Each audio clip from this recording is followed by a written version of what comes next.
Hey guys, a very good morning to all my crypto peculiars. So have you all been curious about what's happening in the market? Don't you worry, the CoinMonks got you covered. Okay, so before starting with our updates, let's quickly quote today's headlines.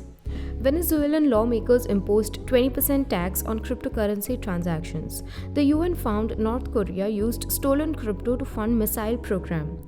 US lawmaker pushes for state-level regulations on stablecoins at hearing on digital assets. With around 2500% rise as of 9th February 2022, Galactic Kitty Fighters Token tops the list of meme coins again. So let's start up with our refresh feed. Firstly, the Venezuelan government has approved a new tax that would apply to cryptocurrency and foreign currency transfers and transactions. The government of Venezuela has approved a new 20% tax on Bitcoin and cryptocurrency transactions. Let's have a look at what they're up to. Depending on the nature of the transaction, any transactions or payments in foreign currencies or cryptocurrencies that do not have a limit quantity will be subject to a tax of up to 20%. The large financial transaction tax aims to encourage the use of the national currency, which has recently lost value under a multi-currency system like Venezuela's. The inclusion of cryptocurrencies in this law indicates both the currency's prominence and the volume of transactions and payments that occur in the country. This is the viewpoint of Aaron Olmos, a national economist. The law's main purpose, however, would be to tax dollar transactions, which account for 65% of all activity and payments in the country, according to estimates. This will be a blow to Venezuelans who save in a foreign currency and cryptocurrencies, according to Jose Guerra, a Venezuelan economist. After the law is officially published, the national government will decide on the percentage to be paid, but in the meanwhile, it will collect 2.5% on these payments. The rate will range from 2% to 20%, with the government having the final say on the rate in each case. Bitcoin popularity has skyrocketed in Venezuela in recent years, with tens of thousands of local companies converting to Bitcoin to protect themselves from hyperinflation.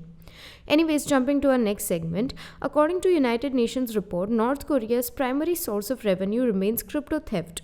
Without a doubt, the number of hacks on exchanges and other platforms has recently increased. And although not all of them are sponsored by North Korea, they remain one of the top contenders. Let's have a look at what made them say this. North Korea has already conducted 7 suspected ballistic missile tests this year, the most recent of which appeared to have reached an altitude of 2,000 kilometers and flown for 30 minutes to a distance of 800 kilometers. According to the report delivered to the UN Sanctions Committee last week, the hacking crimes primarily targeted cryptocurrency exchanges. The cyber attacks targeted at least 3 cryptocurrency exchanges in North America, Europe, and Asia. According to Chainalysis, North Korean cyber criminals launched at 7 attacks on cryptocurrency platforms in 2021. These digital heists netted nearly $400 million, representing a 40% increase in revenue for the state-linked criminals over the previous year. Additionally, Chainalysis found that most of these heists are now targeted Ether rather than Bitcoin. The UN Security Council has prohibited North Korea from conducting nuclear tests or launching ballistic missiles. Yet, according to the UN report, North Korea has continued developing its nuclear and ballistic missile infrastructure despite crippling sanctions. It has also continued to look for material technology and know-how from other countries, including through cyber means and collaborative scientific research. The UN report also found that North Korea's humanitarian situation was deteriorating. It stated that this was most likely due to the country's decision to close its border during the pandemic. Due to a lack of information from North Korea, it was difficult to determine how much suffering was caused by international sanctions. So jumping to our next segment for today, at least 2 US senators debated whether rules on stablecoins and digital assets should be addressed at the state or federal level during a meeting for the House Committee on Financial Services. Let's have a look at what's getting cooked.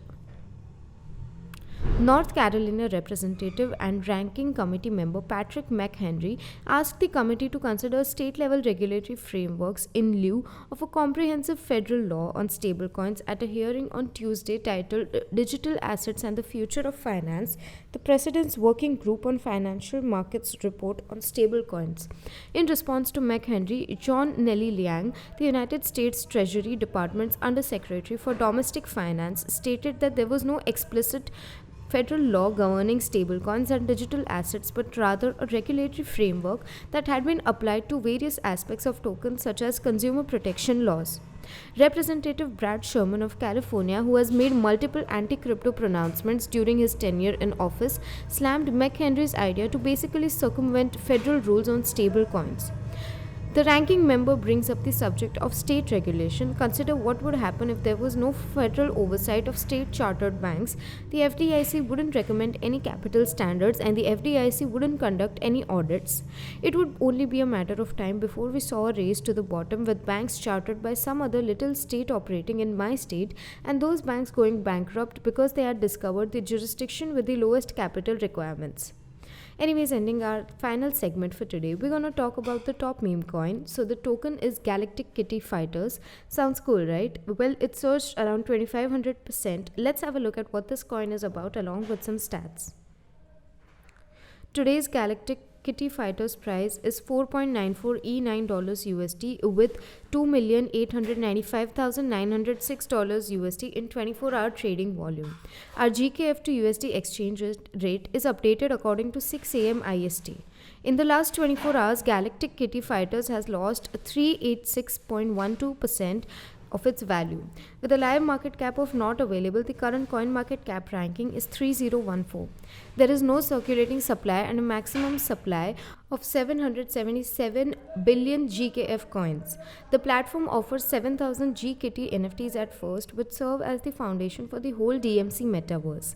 In the DMC platform, all GKT NFTs are status symbols.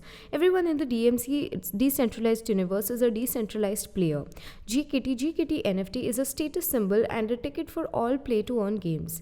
With the exception of the 7,000 GKT NFTs, all future GKT NFTs will be made by players. So we would now wind up with the assessment for today morning and meet you all in the evening with even more interesting stuff. Until then, you may consider joining our Telegram channel for free crypto signals.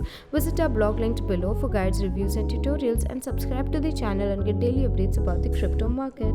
Lastly, with this little favor of CoinMonks, we hope you stay updated. Thanks for watching and have a nice day ahead.